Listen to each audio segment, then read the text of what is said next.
नमस्कार दोस्तों, मैं अमोल देशमुख एक बार फिर से आपका स्वागत करता हूं प्रॉफिट और मिड टीम की ओर से हमारी क्वार्टर 4 यानी कि फाइनेंशियल ईयर 2023 की रिजल्ट की श्रृंखला में।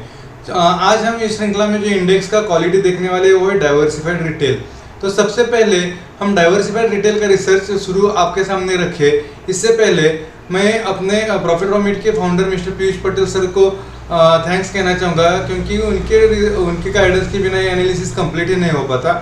और उसके बाद हमारी पूरी प्रॉफिट और मिड की टीम को, जिनके कोऑपरेशन की वजह से इतना ऐसा पूरा एनालिसिस हम यहाँ पे कर पाए। तो चलिए दोस्तों, अब हम शुरू करते हैं डाइवर्सिफाइड रिटेल के इस एनालिसिस को। तो सबसे पहले हम देखेंगे इसमें जो स्टोर्स है उनका इसमें जो रिटेल में जो कंपनीज आते हैं उनके नंबर ऑफ स्टोर्स कितने और उनका एरिया जो हमने लिया हुआ है वो मिलियन स्क्वायर फुट में लिया हुआ है। अगर यहाँ पे हम देखें तो रिलायंस रिटेल जो सबसे ज़्यादा नंबर ऑफ स्टोर्स है, यानी 18,000 से भी ज़्यादा इनके नंबर ऑफ स्टोर्स है, और इनका जो एरिया इन स्क्वायर फीट है वो लगभग 65.6 लाख मिलियन स्क्वायर फुट का इनका एरिया है, जो कि पूरे इनके इस इंडेक्स के मुकाबले काफ़ी ज़्यादा है। इसके बाद अगर हम डीमार्ट को देखें तो डीमार्ट यहाँ पे 324 नंबर ऑफ स्टोर्स एंड इनका जो एरिया इन स्क्वायर फुट है वो 13 मिलियन स्क्वायर फुट का इनका एरिया है, जो कि अपने रिलायंस रिटेल से काफ़ी कम है। उसके बाद शॉपर स्टॉप अगर हम देखें तो शॉपर स्टॉप के 270 स्टोर्स और उसका जो एरिया है वो 3.9 मिलियन स्क्वायर फुट। इसके बाद अगर हम वी-मार्ट को देखें तो वी-मार्ट में भी 423 इनके नंबर ऑफ स्टोर्स है और इनका 3.7 मिलियन स्क्वायर फुट का एरिया है। अगर इन चीज़ों को हम ध्यान में रखें तो हम यहाँ पे क्लियर दिख रहा है कि ये रिटेल में रिलायंस रिटेल ही इसका राजा है, क्योंकि अगर इनके नंबर ऑफ स्टोर्स और अगर इनके एरिया ऑफ स्क्वायर फीट अगर देखें तो बाकी सारे कंपनियों के मिला के भी उसके आसपास भी नहीं पहुंचते। तो ये तो होगा इनका नंबर ऑफ स्टोर्स और एरिया इन स्क्वायर फीट। हमें ये चार्ट में भी ये साफ नज़र आ रहा है कि इसका जो रिलायंस रिटेल का जो ये बार है वो काफ़ी बड़ा है। अभी इसके बाद हम इसको इन्वेस्टमेंट के एंगल से अगर देखें तो हमें इसमें दो स्टॉक अगर दो कंपनीज हम यहाँ पे कंपेयर करें, दो कंपनी जो है डीमार्ट और रिलायंस, अगर हम इनको कंपेयर करें तो हम इनके डेट को भी देखना चाहिए। तो डीमार्ट जो यहाँ पे पूरी तरह से डेट फ्री कंपनी है, और अगर हम रिलायंस देखें तो हम ये रिलायंस काफ़ी डेट बर्डन वाली कंपनी है। तो जब हम इन्वेस्टमेंट करें तो हमें ये चीज़ क्लियरली ध्यान में रखनी होगी कि उनके डेट के अकॉर्डिंग हम हर इन कंपनीज में अपना अपना जो वेटेज है वो वेटेज यहाँ पे रखें। तो दोस्तों ये तो हो गया उनका इनका नंबर ऑफ स्टोर्स और इनका area in square million square feets और इनके थोड़े से डेट के बारे में। अब हम इनके क्वालिटी पैरामीटर्स पे आते हैं। तो क्वालिटी पैरामीटर्स में सबसे पहला जो है लिक्विडिटी, और लिक्विडिटी में हम सबसे पहले जो देखते हैं हम इसका मार्जिन। दोस्तों मार्जिन किसी भी कंपनी में काफ़ी बड़ा रोल प्ले करता है उसके पूरे ओवरऑल परफॉर्मेंस में। तो अगर हम देखें तो इसके पूरे इंडेक्स का मार्जिन जो 3.77% है, और अगर हमें इंडिविजुअल देखें तो डीमार्ट का जो मार्जिन है वो 5.5%, यानी कि इंडेक्स के मार्जिन को वो आउट परफॉर्म कर रहा है। इसके बाद रिलायंस रिटेल 3.53, उसके बाद शॉपर स्टॉप 2.88, और जो अपना वी-मार्ट है वो तो अभी तो लॉस ही कर रहा है। ये तो हो गया उनका मार्जिन। इसके बाद अगर हम इसके करंट रेशो को देखने की कोशिश करें तो इसका इंडेक्स का जो करंट रेशो है वो 112.27% है, और यहाँ पे हम अगर डीमार्ट में देखें तो डीमार्ट में 371% है। दोस्तों में करंट रेशो में हम क्या देखते हैं तो करंट एसेट और करंट लायबिलिटी को हम यहाँ पे करंट रेशो में कंपेयर करते हैं। तो अगर यहाँ पे हम देखें तो डीमार्ट का 371% यानी कि काफ़ी अच्छा है।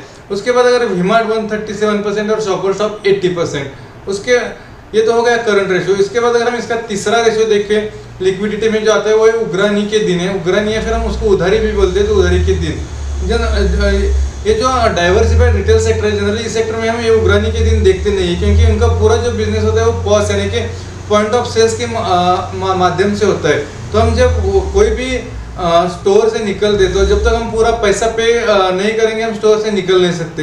तो यहाँ पे उग्रानी का उनका अगर हम ये पैरामीटर थोड़ा सा इग्नोर भी कर दे तो या इस केस में डाइवर्सिफाइड रिटेल के केस में हमें चल सकता है। लेकिन हम फिर भी देखें तो वी-मार्ट में जो बिल्कुल भी उग्रानी नहीं है, डीमार्ट में 1 दिन का है, शॉपर स्टॉप में हमारा 3 दिन का उग्रानी यहाँ पे नजर आ रहा है। दोस्तों इसके बाद हम थोड़ा सा सॉल्वेंसी को समझने की कोशिश करते हैं। सॉल्वेंसी जो होता है वो कंपनी के डेट को या फिर उनके debt paying lease paying capacity को यहाँ पे डिनोट करता है। तो सबसे पहले सॉल्वेंसी में हम सबसे पहला रेशियो जो देखेंगे वो आईसीआर है। आईसीआर दोस्तों आईसीआर क्या होता है तो किसी भी कंपनी का डेट और लीज पेइंग कैपेसिटी हमें आईसीआर से पता चलता है। तो इस इंडेक्स का जो आईसीआर है वो लगभग 8.64 है। और इसके मुकाबले हम अगर कंपनीज को कंपेयर करें तो डीमार्ट का जो आईसीआर हमें यहाँ पे दिख रहा है वो 44.48%, यानी कि इंडस्ट्री के आईसीआर से काफ़ी ऊपर है, यानी कि काफ़ी आउट परफॉर्म कर रहा है। डीमार्ट तो डेट फ्री कंपनी है तो उनका डेट पेइंग कैपेसिटी का तो सवाल ही पैदा नहीं होता। हाँ, उनका लीज पेइंग कैपेसिटीज होता है, तो इनका जो आईसीआर है वो इतना ज़्यादा है कि वो इजीली उनका लीज यहाँ पे कर सकते हैं। उसके बाद आता है शॉपर स्टॉप 1.50, यानी कि इसका आईसीआर इंडेक्स के आईसीआर से कम है। और वीमार्ट जो है 0.76 है। इसके बाद हमारा सेकेंड पैरामीटर जो आता है वो पैरामीटर है डेट टू इक्विटी। दोस्तों, डेट टू इक्विटी क्या होता है? जो उस कंपनी का डेट है उसको हम टोटल इक्विटी के साथ कंपेयर करते हैं। अगर हम इंडेक्स का देखें तो इंडेक्स का जो डेट है, डेट टू इक्विटी रेशियो है वो 58.52% है। और अगर हम इंडिविजुअल कंपनी में आए, जैसे हमने बोला रिलायंस तो डेट फ्री कंपनी है तो उसका तो 0% है। उसके बाद वीमार्ट जो है वो 17% है और जो शॉपर स्टॉप है वो 61% है।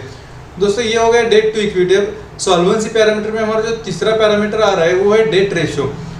दोस्तों, ये जो यहाँ पे अगर हम इंडेक्स का डेट रेशियो देखें तो इंडेक्स का जो डेट रेशियो है वो 69% है। उसमें रिलायंस सिर्फ और सिर्फ 11%, शॉपर स्टॉप 96% एंड वीमार्ट 145%। तो अभी हमने देखा लिक्विडिटी पैरामीटर हो गया, सॉल्वेंसी पैरामीटर हो गया, ये दो अगर बड़े पैरामीटर्स हम देखें तो अभी तो हमें दिख रहा है कि डीमार्ट यहाँ पे सारी कंपनीज को आउट परफॉर्म कर रहा है। हमें रिलायंस रिटेल को तो रिटेल का राजा मानते हैं, लेकिन जब भी हम इन्वेस्टमेंट कर रहे हो तो हमें उनके दोनों कंपनी के डेट को भी ध्यान में रखना जरूरी है। इसके बाद हम इसके प्रॉफिटेबिलिटी पे आ जाते हैं।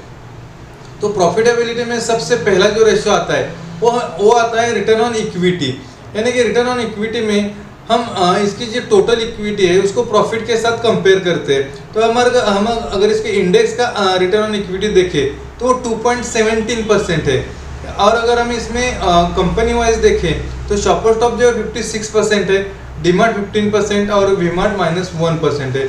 इसके बाद हम अगर दूसरा जो पैरामीटर है return on paid up equity, अगर हम उसको समझने की कोशिश करें तो return on paid up equity में हम प्रॉफिट को पेड अप इक्विटी के साथ कंपेयर करते हैं, यानी कि हमारा जो पेड अप इक्विटी है उसके मुकाबले हमें कितना प्रॉफिट यहाँ पे मिला है। तो अगर हम डीमार्ट देखें तो इसका जो पूरे इंडस्ट्री का जो इंडेक्स है वो इंडेक्स का जो आरओपी है वो 1.56 टाइम्स है। डीमार्ट का देखें तो 3.67 टाइम्स है, शॉपर स्टॉप का देखें तो 2.12 टाइम्स है और वीमार्ट का 0 और निगेटिव यानी कि -0.40 टाइम्स है। उसके बाद इसके हम आरओए पे आ जाते हैं, यानी कि रिटर्न ऑन एसेट्स, यानी कि इसके जो एसेट्स है इसके ऊपर हमको इस कंपनी ने कितना कमा के दिया है। तो रिटर्न ऑन एसेट जो इंडेक्स का जो रिटर्न ऑन एसेट है वो 0.67% है।